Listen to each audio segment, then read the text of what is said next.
असल मोहब्बत तो वो है जिसमें किसी के मिलने की उम्मीद भी ना हो और इंतज़ार भी हो। मोहब्बत को अल्फाज में नहीं लहजों में तलाश करें। अल्फाज तो मुनाफिकीन के भी बहुत मीठे हुआ करते हैं। अपनों को जब किसी बात का एहसास दिलाने की नौबत आ जाए तो वो अपने नहीं रहते।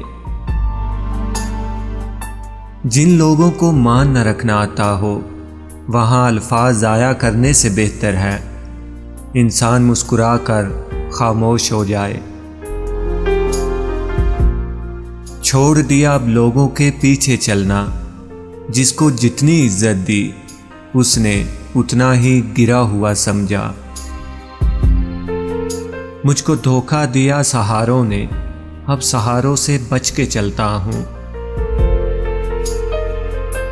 कुछ बोलने से पहले ये याद रखो कि नन्हे नन्हे अल्फाज बड़े बड़े घाव लगाने की ताकत रखते हैं।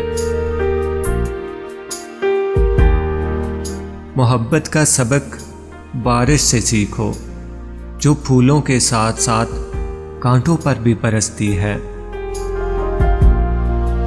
कुछ खताएं बख्शी नहीं जाती, दिल सोच के तोड़ा करो। छोटे छोटे शिकवों से बड़े बड़े रिश्ते कमज़ोर हो जाते हैं।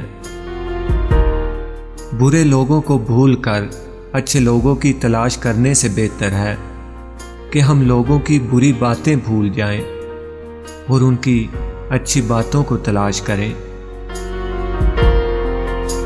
अपनी ज़िंदगी में ऐसे दोस्त को शामिल करो जो साया और आईना बनकर तुम्हारे साथ रहे, क्योंकि आईना झूठ नहीं बोलता और साया साथ नहीं छोड़ता।